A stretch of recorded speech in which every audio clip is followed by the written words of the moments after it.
Hi, everyone. In this video, we're going to begin talking about Thomas Hobbes, the English political and social philosopher, and his book Leviathan. I thought to set up the book, we would just spend a moment talking about some of the details of his life and the wider historical events that provide the context within which he's making his social theory. Hobbes lived from 1588 to 1679.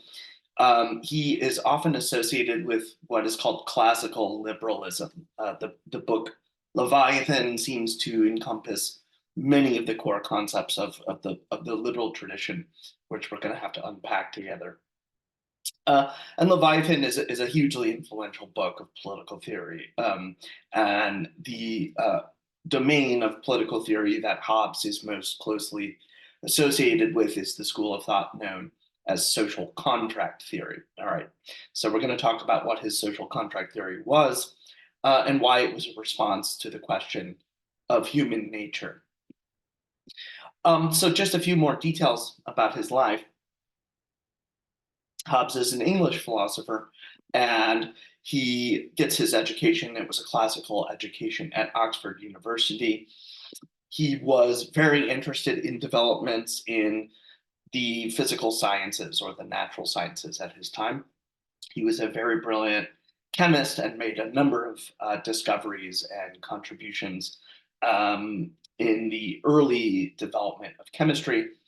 Um, but Hobbes very quickly became, I guess, distracted, you could say, from his own science because of a political crisis which was surrounding his life. And that crisis was the English Civil War, a momentous revolutionary turn of events from 1642 to 1651 that really tore apart the fabric of English society. And most political thinkers, if not all political thinkers of this time, would have been responding to events of this crisis. The war is now known as primarily a political conflict between royalists supporting a kind of monarchy and parliamentarians supporting a parliamentary or more democratic or perhaps republican system. So there is a political conflict at the heart of the Civil War over what type of governance, or as Hobbes will call it, what type of sovereignty is best to govern a multitude. Um, there also is a religious dimension to the conflict. Hobbes will speak at great length in the chapter of religion about the tradition of divine right, and will make a powerful case for why ultimately the sovereign or the head of the multitude should be a secular or non-religious entity. All right, so there's a conflict between Catholics and Protestants as part of the wider Reformation in Europe. And so this is just another splintering or sectarian divide within the heart of English society, such that the result of the war does not seem to be in sight within Hobbes's time. The war concluded with the replacement of the monarchy in England with the first Commonwealth of England. And Hobbes will have a number of detailed things to say about what institutions should be privileged and protected within that Commonwealth system. Okay, so this is just some of the basic background issues that Hobbes is responding to. Hobbes was not proposing his social contract theory in a vacuum. Rather, he was responding to this very real and very concrete political crisis, the English Civil War being the dominant crisis of his life. The Civil War was not just a political revolution, but also seemed to encompass every social relation that one could imagine. It seemed to call into question nearly everything about how a proper society should organize itself and what would ultimately be the foundation of all future societies. How can people who seem to have different ideas about what values are politically important, how can these different people come to some kind of agreement over what a unified form of authority would look like? So there's a few questions I think that Hobbes is really responding to that the Civil War forced him to respond to. Again, Hobbes is not inventing the problems he addresses in Leviathan, rather, he is addressing very objective and concrete dilemmas as they emerge. The first question is a religious question, and the issue had to do with how much power religious authority should have. Should the Church of England have all of the power in society? Should we defer to the Catholic Church in Rome? Should there be a more attenuated or limited form of religious authority? Should there be no religious authority at the head of society? Okay, so this becomes a huge issue. And you'll notice that Hobbes will always be speaking in very Christian terminology. His references are, in addition to being classical or ancient Greek and Roman, they are very Christian. He will use the language of the covenant to, in a way, describe his vision of a social compact or a social contract between individuals over rights and responsibilities in a multitude. The issue of democracy is also important. It's very easy for us to take for granted that democracy is the best form of governance and that the people should have a really large role in popular participation in not only the election of politicians and representatives, but also perhaps legislation. And Hobbes will have things to say that perhaps surprise us about democracy, and perhaps will raise some issues about the possible limits of democratic governance. And then perhaps above all, the question of right will be an issue. How much freedom or protection should individuals be expected to have in a complex modern society? And if we grant people rights or we grant them the freedom to operate in as extensive a way as possible, what ramifications might there be for that political order, for the security and stability and reproduction of the whole? So the question of right will be foundational to Hobbes's entire project. Okay, so these are three, although not the only three, motivating questions of the book, Leviathan. All right, and I think Hobbes will try to provide answers for all of them. Now, I thought we would have a look at the first chapter I asked you to read, and it's this chapter here of the difference of manners, or chapter 11. So you'll notice that Hobbes is actually well on his way to making an argument at this point of the book. He, in the first third of the book or so, is making more of an epistemological argument about how human beings can derive knowledge of nature, but the political and social content of the book seems to get going here in chapter 11. So Hobbes is a very difficult writer. I think you'll find his language is somewhat old-fashioned, and he uses a lot of Greek terms and Latinate expression, and it's very hard sometimes to sort of sort out what he means. But I think we can sort it out if we do a very close, careful reading here.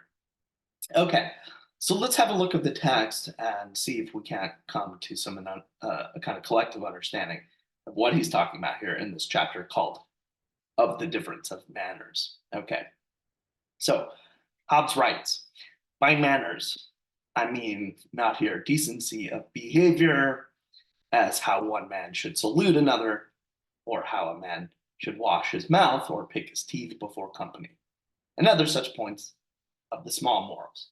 Okay, so Hobbes is giving us his first clue. He's not talking about manners like etiquette or the ordinary sense of the term of how I should behave at a dinner party. There seems to be a use of the word manners here that's a little bit more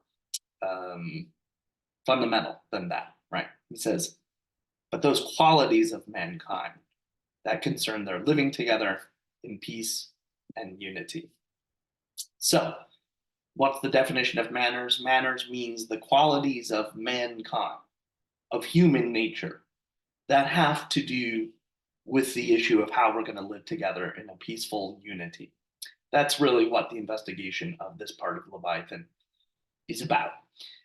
It's really a deep account of human nature and the underlying motives or psychology that drive human behavior. Hobbes is interested in what qualities belong to human beings in a very universal and general way, which perhaps are a problem for us, that perhaps drive us apart and force us into positions of competition or conflict, and what relations and what qualities incline us to peace and unity. All right, so that's the fundamental contradiction of the book: the qualities of mankind that are peaceable and social, and the qualities that maybe are asocial or individual or egotistical, right? So just to continue a bit here, what do we have next? Hobbes says, to which end we are to consider that the felicity of this life, felicity meaning happiness, believe it or not, Hobbes is very interested in our happiness. What kinds of social institutions promote our happiness and what institutions are at odds with our happiness? The felicity of this life consisteth not in the repose of a mind satisfied. For there is no such thing as a finis ultimus, an ultimist aim, nor summum bonum, greatest good, as is spoken of in the books of the old moral philosophers. So here Hobbes is in a way criticizing Plato and Aristotle by saying that actually there is no ultimate good in life. There is no higher transcendent concept of the good life that we should orient ourselves towards. He thinks this is a metaphysical prejudice of ancient philosophy and much Christian thought, to think that there is some ultimate purpose of our lives. He seems to be a disbeliever of that. There is no ultimate aim. There is no one thing that all people are striving towards that is transcendent. There is no heaven, perhaps. There is no, in the Epicurean school, ataraxia, right? So what is there? What is it that drives us? Nor can a man who anymore live, whose desires are at an end, than he whose senses and imaginations are at a stand.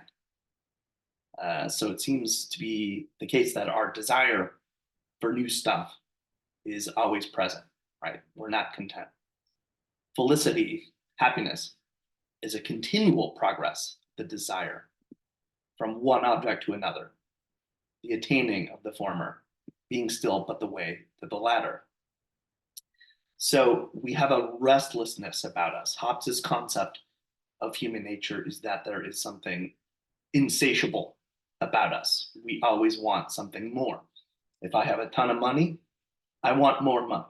If I have a ton of power, I want more power. If I have a ton of honor and respect, I want more of it. All right. And this never seems to slow down in Hobbes's mind. And so, I ask you to kind of reflect on this and wonder, does this ring true with my experience of people? Is it true that everyone, and he is making a universal argument. So he's saying this is true for everyone. So just think for yourself, is this true that everyone is in this ceaseless, nonstop process of desiring one thing after another? The cause whereof is that the object of man's desire is not to enjoy once onely and for one instant of time, but to assure forever the way of his future desire. So it seems that Hobbes is giving us a little bit of a reason, a rationale for why we have this kind of unquenchable thirst for new things. And the reason is because we don't want to enjoy an object just once. We want to enjoy it forever. You can think about this like concretely in terms of home ownership, right? For many Americans, the American dream is kind of to have your life organized around the ideal of home ownership. And we don't want a home just for one day or 1 year even. We want it to be enjoyed for the rest of our life, for us to be able to sort of organize our life around that conception of satisfaction, right? So Hobbes is really speaking the language of materialism and the language of greed, perhaps, and the language of being an egotist, being about yourself. This seems to be his first portrayal of human nature, right? So just to continue the argument, and therefore the voluntary actions, right, the free actions and inclinations of all men tend not only to the procuring, but also to the assuring of a contented life, and differ only in the way, which ariseth partly from the diversity of passions in diverse men, and partly from the difference of the knowledge or opinion each one has, the causes which produce the effect desired. This is a bit of an abstract point, but Hobbes is arguing that there seems to be a diversity among human beings, a multiplicity amongst us, in that we all have a different idea about what object we want to desire. I might desire a house, you might desire the ability to take fancy vacations, another person might desire esteem or recognition. So we seem to have these very multiple and diverse ways of going about the pursuit of our own interests. But there's an underlying structural similarity or unity in the midst of that diversity. And the unity is that we are all after something. So what seems to be a difference among us is really a commonality. I want you to pay attention when you're reading Hobbes to this sort of structure that he is always finding, that there seems to be on the surface of human behavior diversity and difference and multiplicity. But if you abstract from that diversity, you see some underlying unity or some underlying cause that is driving the diversity and giving rise to so many different surface phenomena. Hobbes is often in the business of thinking about this connection between the diverse and the unified. Okay, he thinks that's a very important political set of terms. All right. The next paragraph, and by the way, even though Hobbes is a difficult writer, he has these little summaries of each paragraph on the side that distills the meaning of each paragraph. So those can be a pretty useful shorthand. So that in the first place, I put for a general inclination of all mankind, a perpetual and restless desire, power after power, that ceaseth only in death. And the cause of this is not always that a man hopes for a more intensive delight than he has already attained to, or that he cannot be content with a moderate power, but because he cannot assure the power and means to live well, which he hath present, without the acquisition of more. So Hobbes is now radicalizing his claim that we all have desire for new objects by saying that we have a restless and insatiable thirst for power that only stops when we die, right? We always want to get more power in life. We're never content with the amount of power we have, whatever that looks like in material terms. Power could be political power, it could be social power, it could be monetary power. Hobbes is saying the underlying driver of all of those different projects is the desire for power, and we're never content with what we have. It only stops when we die. So he talks about the political office of kings and military, and seems to suggest that this is a big problem for political life, right? If all human beings are motivated by power, it seems to be the case that conflict and conquest are going to be forever a fixture of social life, right? Because it's like in our nature to pursue new power and more, and to never be content with the territory, perhaps, or the material resources that a commonwealth has. So he draws this political consequence out in the next paragraph by saying competition of riches, honor, command, or other power inclineth to contention, enmity, and war.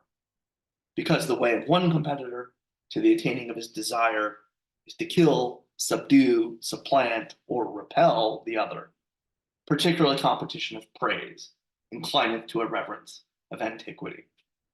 So Hobbes is saying the true cause of all war, the true cause of all conflict, is human nature. And it's a nature that is power hungry. We compete with each other over riches. We compete with each other over honor. We are very narcissistic individuals, he will argue, who want vainglory, or we're motivated by a kind of self-obsessed vainglory. And we're never content with the quantity or quality of power that we have. So war, above all, for Hobbes, is not really a diplomatic breakdown between political leaders, let's say, as you might learn in a political science course, nor is it merely a question of different political communities disagreeing about what type of government is best. Those are at best secondary or tertiary products of a more original and more fundamental conflict in the nature of human being. And that conflict is the fact that we are power hungry egotists who are all too willing to compete with one another over new stuff, over new objects, and that is a ceaseless and ongoing process. Okay, so this is Hobbes's first attempt to diagnose the problem. He hasn't solved the problem of war and peace, but he has diagnosed it.